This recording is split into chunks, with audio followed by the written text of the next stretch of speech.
ಎಲ್ಲರಿಗೂ ನಮಸ್ಕಾರ. ಇದು ಕಗ್ಗದ 747ನೇ ಪದ್ಯ.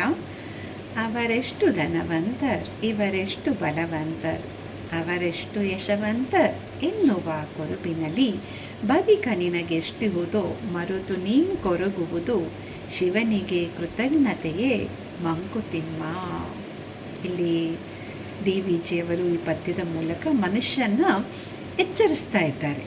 ಅಂದರೆ ಮನುಷ್ಯ ಹೇಗೆ ಮತ್ತೊಬ್ಬರ ಒಂದು ಐಶ್ವರ್ಯ, ಒಂದು ಸ್ಟ್ರೆಂತು ಅಥವಾ ಒಂದು ಯಶಸ್ಸನ್ನು ನೋಡಿ ಹೇಗೆ ಹೊಟ್ಟೆ ಕಿಚ್ಚು ಪಟ್ಕೊಳ್ತಾನಲ್ಲ, ಅದು ಸರಿಯಲ್ಲ, ನೀನು ಹಾಗೆ ಮಾಡಬಾರದು ಅನ್ನೋದಕ್ಕೆ ಇಲ್ಲಿ ಅವರು ಪ್ರಶ್ನಾರ್ಥಕ ಚಿಹ್ನೆಯನ್ನು ಹಾಕಿಬಿಟ್ಟು ಹೇಳ್ತಾರೆ. ಏನು ಹೇಳ್ತಾ ಇದ್ದಾರೆ ನೋಡೋಣ ಬನ್ನಿ. ಅವರೆಷ್ಟು ಧನವಂತರ್, ಇವರೆಷ್ಟು ಬಲವಂತರ್, ಅವರೆಷ್ಟು ಯಶವಂತರ್ ಎನ್ನುವ ಕೊರುಬಿನಲಿ.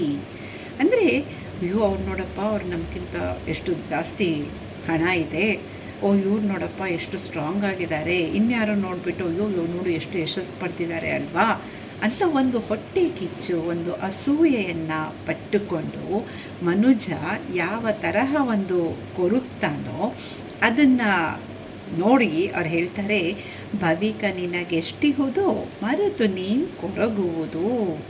ಅಂದರೆ ಮತ್ತೊಬ್ಬರ ಒಂದು ಇದೆಲ್ಲ ಒಂದು ಐಶ್ವರ್ಯ, ಒಂದು ಸ್ಟ್ರೆಂತು, ಯಶಸ್ಸು, ಇದನ್ನೆಲ್ಲ ನೋಡಿ ನೀನು ಮನುಷ್ಯ ಕೊರಗ್ತೀಯಲ್ಲ, ನಿನ್ನ ಬಳಿ ಏನಿದೆ ಅನ್ನೋದು ನೀನು ನೋಡ್ಕೊಂಡಿದ್ಯಾ ಯಾವತ್ತು? ನಿನಗೆ ಆ ಭಗವಂತ ಕರುಣಿಸಿರೋ ಎಷ್ಟೋ ಒಂದು ಸವಲತ್ತುಗಳು ಇದೆಯಲ್ಲ, ಅದಕ್ಕೆ ನೀನು ಕೃತಜ್ಞತೆಯನ್ನು ಪಡೆದೇ ಮತ್ತೊಬ್ಬರ ಒಂದು ಆಸ್ತಿ ನೋಡಿ ಅಥವಾ ಅವರ ಯಶಸ್ಸನ್ನು ನೋಡಿ ಕೊರಗ್ತೀಯಲ್ಲ, ನೀನು ಈ ಥರ ಮಾಡೋದು ಆ ಶಿವನಿಗೆ ಕೃತಜ್ಞತೆಯೇ? ಇಷ್ಟೆಲ್ಲ ಕೊಟ್ಟಿರೋ ಆ ದೇವರಿಗೆ ನೀನು ಕೃತಜ್ಞತೆಯನ್ನು ಸಲ್ಲಿಸೋಕ್ಕೆ ಸಾಧ್ಯನಾ ಈ ಥರ ಹೊಟ್ಟೆ ಕಿಚ್ಚಿನ ಪ್ರವೃತ್ತಿಯನ್ನು ಹೊಂದಿದರೆ ಅಂತ ಹೇಳ್ತಾರೆ.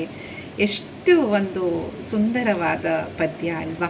ಮನುಷ್ಯ ಯಾವಾಗಲೂ ಮತ್ತೊಬ್ಬರ ಒಂದು ಯಶಸ್ಸು, ಧನವನ್ನು ನೋಡಿ ತಾನೂ ಆ ಥರ ಆಗಬೇಕು ಅಂತ ಅದಕ್ಕೆ ಪ್ರಯತ್ನ ಪಟ್ಟರೆ ಅದು ಒಂದು ಹೆಲ್ದಿ ಕಾಂಪಿಟೇಷನ್ ಅಂತ ಏನು ಹೇಳ್ತೀವಲ್ಲ ಅದಾಗತ್ತೆ.